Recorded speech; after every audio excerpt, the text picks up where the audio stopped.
5-hour wait followed. Nothing happened. Even Jim began to seem unsure. I was having doubts.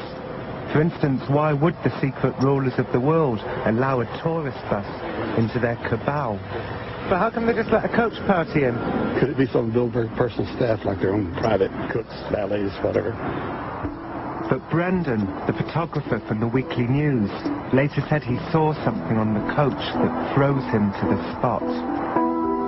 I expected the people inside the bus to be waiters, cleaning staff.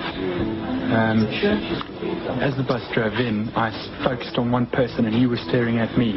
He surveyed me. It looked like he was staring right through me and actually looking down. It looked like he was looking down on me, and I realized that it was Peter Mandelson. Are you sure it was Peter Mandelson? I am 100% sure it was Peter Mandelson, yes. Yeah. It was a strange stare. It was a different type of stare. It was as if he was the only person in that bus. Everybody was looking forward and he turned sideways and go slowly, slowly, slowly. Yeah, it was remarkable. It really was, yeah. It's a chilling tale. Yeah, chilling tale. Then, incredibly, at 5 p.m, something began to happen.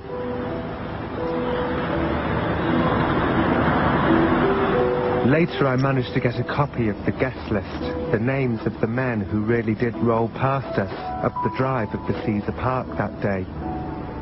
There was Umberto Agnelli, chairman of Fiat. There was Paul Allaire, chairman of Xerox. There was Conrad Black, chairman of the Daily Telegraph. There was Kenneth Clark. There was Donald Graham, publisher of the Washington Post. There was Richard Holbrooke, ambassador to the United Nations. There was Henry Kissinger. There was Peter Mandelson. There was William McDonough, president of the Federal Reserve Bank of New York.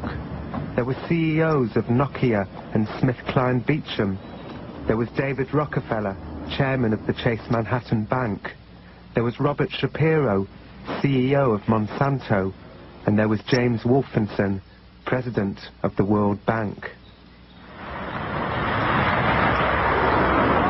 They're inside the scene of the crime now, planning their crimes. It seemed that Jim had stumbled onto something extraordinary. It seemed that Jim was right. Tonight they eat, drink, and be merry. Tomorrow they start their evil work.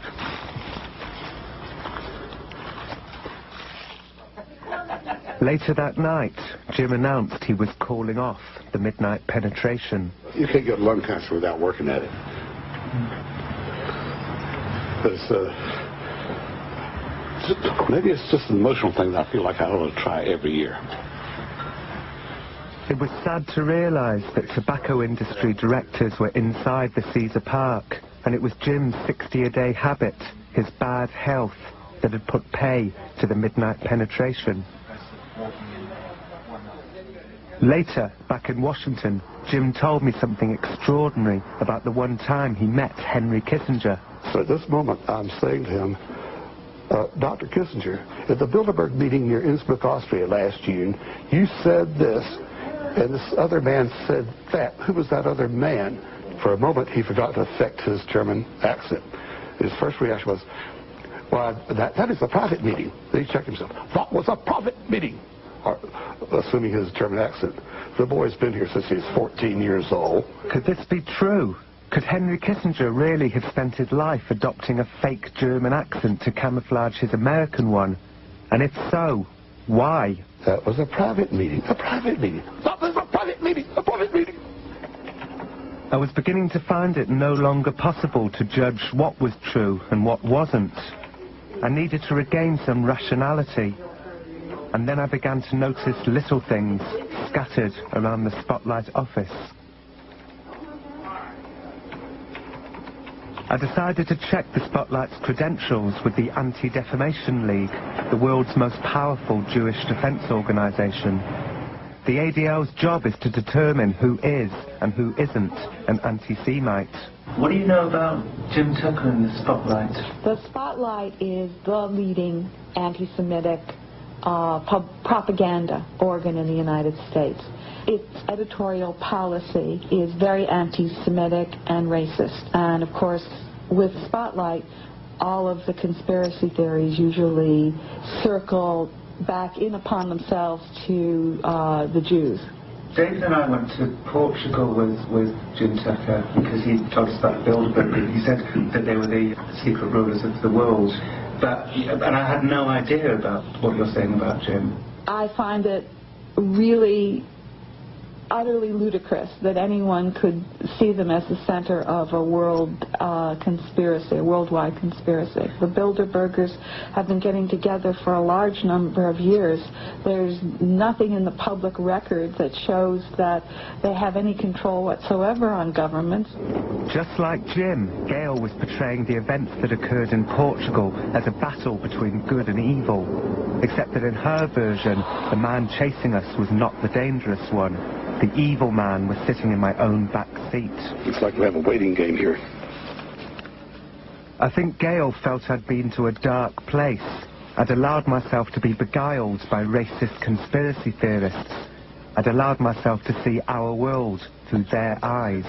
I think that if you read their materials, you'll find that although they don't say that the Bilderberg conspiracy is a Jewish conspiracy, they like to throw in enough Jewish names so it becomes clear to the average reader or respondent that that's at the bottom of what they believe.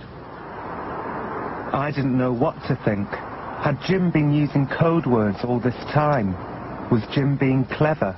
They said that you were the leading anti-Semitic publication in America. They said we're number one? I told you if you stuck by me, we'd go places. Did they offer any evidence as to how? Mm-hmm. They said that when you talk about Bilderberg, you pay special attention to the Jewish members of Bilderberg. David Rockefeller's a Baptist just like me. Well, maybe not exactly like me, but he's a Baptist. He's not Jewish. If you think about it, I suppose Rothschilds might be Jewish, but I never thought about it. I spelled their name right. You've seen our Bilderberg coverage. I would challenge the Anti-Defamation League or any of our readers to open our Bilderberg coverage and point out these, are they suggesting these are anti-Semitic slurs? Yeah. They kind of say that you talk in code. When you say international bankers, you mean Jews. Oh, that's nonsense. Some screwball invented that some years ago. If you're in favor of law and order, that's a code word for racism. Those jackasses try to put a chill on free speech by intimidating you. If you don't agree with the cliches I dictate to you, you're a racist. And you're supposed to cringe and say, oh, I'll agree with you. Don't call me a racist. Don't throw me in the briar patch. If I want to say Jew, I'll say Jew. If I want to say international banker or international financier, I will say international banker or international financier. But how could anyone, the ADL or the Spotlight, consider Bilderberg to be a Jewish issue? Hardly any of the Bilderbergers are Jews. This really should disqualify them from being a Jewish conspiracy. But maybe the absence of actual Jews doesn't matter to the Spotlight. Maybe Bilderberg is code for the old mythology of the shadowy Jewish cabal out to enslave the world. Frequently they refer to Jews as international financiers, or they talk about that strange group behind the media, or they talk about bankers, or they talk about people who are culture manipulators, the middlemen. You know, the middlemen in New York, the New Yorkers who are causing the prices to rise so that they can put it in their pockets, but not in yours. I didn't know what to make of Gail's list of code words. Some of those phrases didn't sound to me like anti-Semitic slurs, and I remembered what conspiracy theorists had said to me about the ADL. Any of us that are working to stop the New World Order, we're their enemies, and the best thing they can call us is anti-Semite, because then the whole world hates us. You say, anti-Semite, oh, that's the next thing towards Satan himself. I mean, that's like calling you Satan. They're a brush that the establishment uses to paint people black. So they're a bucket of black paint and a brush. That's the Anti-Defamation League. And then if you say anything about them demonizing you, you're like, you must be a racist. But those conspiracy theories fall apart when you remember the little clues scattered around the Spotlight office. And then the conspiracy theories seem believable again when you learn that just a few months ago, a Denver couple were awarded nearly $10 million because the ADL had falsely accused them of anti-Semitism. Thank God for the jury system. You feel your name has been cleared now? Sure has. And that's all we really want to say. This has been 5.5 years. We're obviously disappointed, but beyond that, I don't think we want to say anything. Gale's point was that the Spotlight is racist, so they must also be wrong about Bilderberg. Jim Tucker, for example, has to know that the Spotlight support the notion of Holocaust denial. So his judgment on other things has to be questioned as well. But I wasn't convinced. I felt I had to meet Bilderberg members. As the months progressed, our Portuguese car chase became the stuff of legends within the conspiracy theory world. Anti-New World Order talk shows were aflame with reports of my bravery.